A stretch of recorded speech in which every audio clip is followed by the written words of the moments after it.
आइए जानते हैं आज के कुछ प्रमुख अंतर्राष्ट्रीय खबरों को। उससे पहले एक नजर आज के हेडलाइंस पर। दिल्ली में सीटों का बंटवारा तो हो गया, लेकिन कांग्रेस की राह में मुश्किलें कम नहीं। पश्चिम बंगाल में टीएमसी कांग्रेस के बीच गठबंधन तय, ममता ने दी 5 सीटें, असम में निकाला गया ये फॉर्मूला। किसान आंदोलन नाजुक दौर में, बढ़ रहे हैं नेताओं में मतभेद। हल्द्वानी हिंसा का मास्टरमाइंड अब्दुल मलिक गिरफ्तार, दिल्ली से किया अरेस्ट।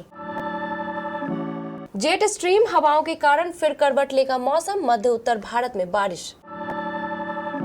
एक हफ्ते बाद मां को सौंपा गया नवलनी का शव, सीक्रेट अंतिम संस्कार की रखी गई शर्तें। न बैन का ऐलान, न बताई वजह, फिर भी पाकिस्तान में एक हफ्ते से बंद है एक्स।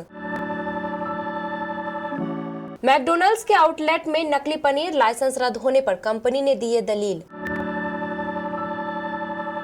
एयर होस्टेस की नौकरी से दुखी करीना तब्बुक कृति, बड़ा बनने के लिए मचाएगी तबाही। यशस्वी जायसवाल ने तोड़ा सहवाग का 16 साल पुराना रिकॉर्ड, 600 रन बनाने वाले बन गए पहले भारतीय। कांग्रेस और आम आदमी पार्टी के बीच सीट बंटवारा फाइनल हो गया। दोनों पार्टियों ने संयुक्त रूप से इसकी औपचारिक घोषणा कर दी है। आप नई दिल्ली, साउथ दिल्ली, वेस्ट दिल्ली और ईस्ट दिल्ली में अपने उम्मीदवार उतारेगी, तो Congress north west, north east और चांदनी चौक सीट पर बीजेपी को टक्कर देगी। दिल्ली की 7 सीटों पर जीत की नैया पार लगाने के लिए कांग्रेस और आप एक नाव पर सवार तो हो गए हैं, लेकिन इसे पार करना दोनों पार्टियों के लिए बड़ी चुनौती हो सकती है। खासकर चुनावी गणित के हिसाब से फिलहाल ऐसा ही लग रहा है। पिछले 2 लोकसभा चुनाव के तुलनात्मक स्टडी करें तो 7 सीटें बीजेपी के पक्ष में गई हैं।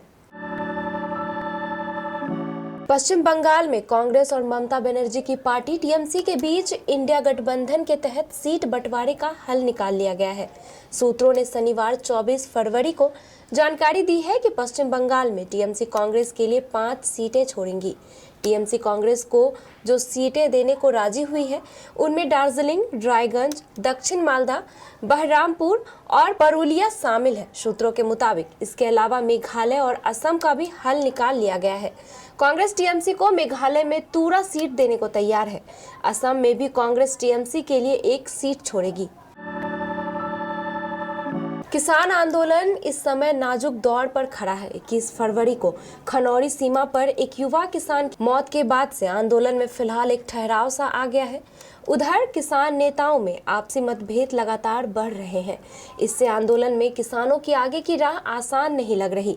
यह आंदोलन केवल 2 जत्थेबंदियों, संयुक्त किसान मोर्चा और किसान मजदूर संघर्ष कमेटी के नेतृत्व में चलाया जा रहा है, जबकि संयुक्त किसान मोर्चा ने इससे दूरी बना रखी है, जिसके बैनर तले साल 2020 में पहला किसान आंदोलन चला था। हल्द्वानी के बनभूलपुरा कांड के मास्टरमाइंड अब्दुल मलिक की गिरफ्तारी के बाद जमानत याचिका दाखिल की गई है।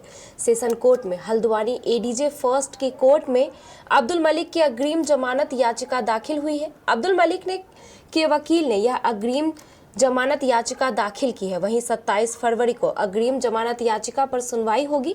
बता दें, हाल ही में हल्द्वानी हिंसा के मुख्य आरोपी अब्दुल मलिक और उसकी पत्नी सहित 6 लोगों के खिलाफ धोखाधड़ी करने और आपराधिक साजिश रचने का एक मामला भी दर्ज किया गया था।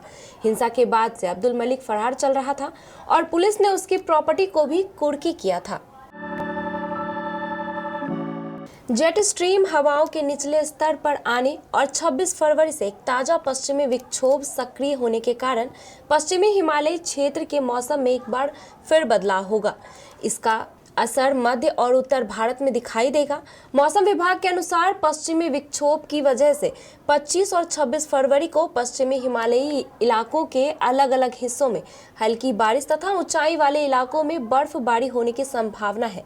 यहाँ 0.1 मिलीमीटर से 15.5 मिलीमीटर तक बारिश हो सकती है। पूर्वोत्तर भारत में 145 नॉट प्रति घंटे तक की तेज रफ्तार से जेट स्ट्रीम हवाएं चल रही हैं।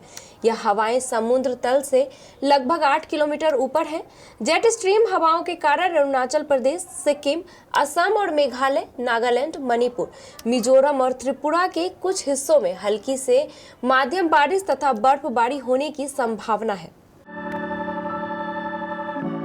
रूस की जेल में अचानक मौत के 7 दिनों बाद एलेक्सी नवलनी का शव उनकी मां को सौंप दिया गया है। साथ ही कुछ शर्तें भी रखी गई हैं। नवलनी की मां ल्यूडमिला ने बताया कि नवलनी का शव उन्हें मिल चुका है और उनके अंतिम संस्कार होना बाकी है। उन्होंने एक एक्स पोस्ट में तमाम लोगों का धन्यवाद दिया जो उनके शव को रिलीज करने की मांग कर रहे थे। एलेक्सी नवलनी रूसी राष्ट्रपति व्लादिमीर पुतिन के एक मुखर विरोधी थे और 30 साल जेल की सजा काट रहे थे। उन्हें आर्कटिक सर्कल जेल में रखा गया था, लेकिन 16 फरवरी को कथित रूप से अचानक उनकी मौत हो गई। हाल ही में एक सोशल एक्टिविस्ट ने उसी जेल सोर्स के हवाले से दावा किया हो सकता है कि उन्हें नवलनी को एक ही मुक्के में मार दिया गया हो, जो कि केजीबी की किसी जान लेने की पुरानी टेक्निक है। पाकिस्तान में लगातार 7वें दिन भी सोशल मीडिया प्लेटफॉर्म एक्स के इस्तेमाल पर रोक लगी हुई है। बीती 17 फरवरी से लगा प्रतिबंध अभी तक नहीं खुला है, जिससे लोगों को जानकारी या अपनी बात साझा करने में दिक्कत आ रही है। प्रतिबंध लगाने के पीछे का कारण अब तक पाकिस्तानी सरकार ने नहीं बताया है। पाकिस्तान के सूचना एवं प्रौद्योगिकी मंत्री डॉक्टर उमर सैफ और पाकिस्तान दूरसंचार प्राधिकरण ने भी अब तक इस मामले में कोई बयान जारी नहीं किया है। जियो न्यूज की रिपोर्ट के मुताबिक उपयोगकर्ता को अपनी बात और जानकारी शेयर करने में काफी दिक्कत हो रही है। महाराष्ट्र खाद्य एवं औषधि प्रशासन ने राज्य के अहमदनगर जिले में पनीर को लेकर मैकडॉनल्ड्स आउटलेट के खिलाफ कार्रवाई करते हुए उसका लाइसेंस रद्द कर दिया था। अब इस मामले में एक नया मोड़ आ गया है।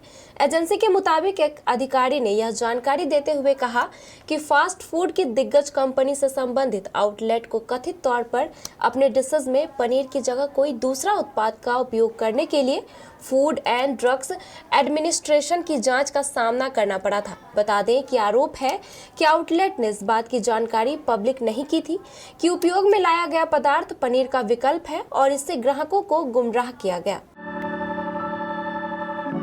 करीना कपूर खान, कृति सेनन और तब्बू की फिल्म क्रू का इंतजार बेसब्री से हो रहा है। कुछ वक्त पहले फिल्म को रिलीज डेट मिली थी। तीनों एक्ट्रेस ने फिल्म के फर्स्ट लुक को शेयर कर दर्शकों को फिल्म की झलक भी दी थी।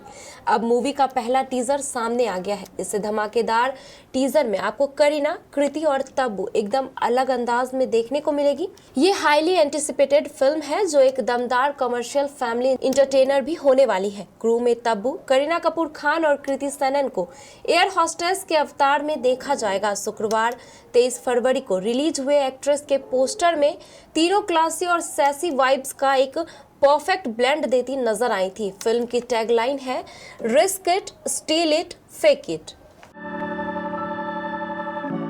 रांची टेस्ट के दूसरे दिन यशस्वी जायसवाल ने शानदार बल्लेबाजी का नजारा पेश किया।